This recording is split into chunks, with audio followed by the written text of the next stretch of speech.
ದೆವ್ವದ ಕಾಟ. ರಾಮೋಜಿ ಫಿಲ್ಮ್ ಸಿಟಿಯಿಂದ ಹೊರಬಂದ್ರೆ ಸಾಕಪ್ಪ ಅನ್ಸಿತ್ತು. ಕಾಜೋಲ್ ಬಿಚ್ಚಿಟ್ಟಂತಹ ಭಯಾನಕ ಕತೆ.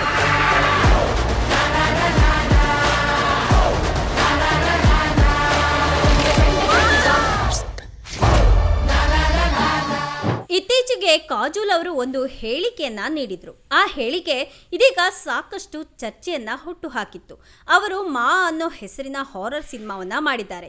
ಈ ಚಿತ್ರದ ಪ್ರಚಾರದ ವೇಳೆ ಅವರು ರಾಮೋಜಿ ಫಿಲ್ಮ್ ಸಿಟಿ ಬಗ್ಗೆ ಹೇಳಿಕೆಯನ್ನ ನೀಡಿದ್ದಾರೆ. ಇದನ್ನ ಅವರು ದೆವ್ವದ ಜಾಗ ಅಂತ ಕರೆದಿದ್ದಾರೆ. ಅವರ ಈ ಹೇಳಿಕೆ ಸಾಕಷ್ಟು ಚರ್ಚೆಯನ್ನ ಹುಟ್ಟುಹಾಕಿತ್ತು. ಈಗ ಅವರು ತಮ್ಮ ಹೇಳಿಕೆಗೆ ತೇಪೆ ಹಚ್ಚುವಂತಹ ಕೆಲಸವನ್ನ ಸಹ ಮಾಡಿದ್ದಾರೆ. ಹಾಗಾದ್ರೆ ಆ ದೆವ್ವದ ಕಥೆಯಾದ್ರೂ ಏನು?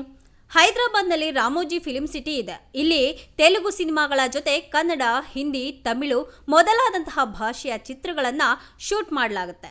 ಅಲ್ಲಿ ವಿವಿಧ ರೀತಿಯ ಸೆಟ್ಗಳನ್ನು ಸಹ ನೀವು ಕಾಣಬಹುದು. ಒಮ್ಮೆ ಒಳ ಹೊಕ್ಕಿದ್ರೆ ಸಂಪೂರ್ಣವಾಗಿ ಶೂಟನ್ನು ಮುಗಿಸಿ ಪೋಸ್ಟ್ ಪ್ರೊಡಕ್ಷನ್ ಕೆಲಸವನ್ನು ಮುಗಿಸಿ ಬರಬಹುದು. ಕಾಜೋಲ್ ಕೂಡ ಅನೇಕ ಚಿತ್ರಗಳ ಶೂಟ್ನ ಇಲ್ಲಿ ಮಾಡಿದ್ದಾರೆ.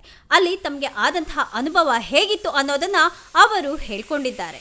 ಮಾಧ್ಯಮವೊಂದಕ್ಕೆ ನೀಡಿದಂತಹ ಸಂದರ್ಶನದಲ್ಲಿ ಭಯ ಆಗೋ ಅನೇಕ ಸ್ಥಳಗಳು ಇವೆ. ಹೈದರಾಬಾದ್ನಲ್ಲಿರುವಂತಹ ರಾಮೋಜ್ ಫಿಲ್ಮ್ ಸಿಟಿ ಕೂಡ ಅದಕ್ಕೆ ಒಂದು ಉತ್ತಮವಾದಂತಹ ಉದಾಹರಣೆ. ಜಗತ್ತಿನಲ್ಲಿ ಹೆಚ್ಚು ಭಯ ಬೀಳಿಸುವಂತಹ ಸ್ಥಳಗಳಲ್ಲಿ ಇದು ಕೂಡ ಒಂದು ಎಂದು ಪರಿಗಣಿಸಲಾಗುತ್ತದೆ. ನನಗೆ ಒಳಗೆ ಹೋದಾಗ ಭಯ ಆಯಿತು, ಮತ್ತೆ ಹೊರ ಬಂದ್ರೆ ಸಾಕಪ್ಪ ಅಂತ ಅನಿಸ್ತಿತ್ತು ಅಂತ ಅವರು ಹೇಳಿದ್ದಾರೆ. ಈಗ ಈ ನಟಿಯವರು ಈಗ ಸ್ಪಷ್ಟನೆಯನ್ನ ನೀಡಿದ್ದಾರೆಯೇ ಅನ್ನೋ ಪ್ರಶ್ನೆ ಕೂಡ ಮೂಡ್ತಾ ಇದೆ. ನನ್ನ ಮಾ ಚಿತ್ರದ ಪ್ರಚಾರದ ಸಂದರ್ಭದಲ್ಲಿ ರಾಮೋಜಿ ಫಿಲ್ಮ್ ಸಿಟಿಯ ಬಗ್ಗೆ ಹೇಳಿಕೆಯನ್ನ ನೀಡಿದ್ದೆ. ಅದರ ಬಗ್ಗೆ ನಾನು ಇಲ್ಲಿ ಉಲ್ಲೇಖ ಮಾಡೋದಕ್ಕೆ ಬಯಸ್ತಾ ಇದ್ದೇನೆ. ನಾನು ರಾಮೋಜಿ ಫಿಲ್ಮ್ ಸಿಟಿಯಲ್ಲಿ ಅನೇಕ ಸಿನಿಮಾಗಳ ಶೂಟನ್ನು ಮಾಡಿದ್ದೇನೆ. ನಾನು ಹಲವು ಬಾರಿ ಅಲ್ಲಿಯೇ ಉಳಿದುಕೊಂಡಿದ್ದೇನೆ.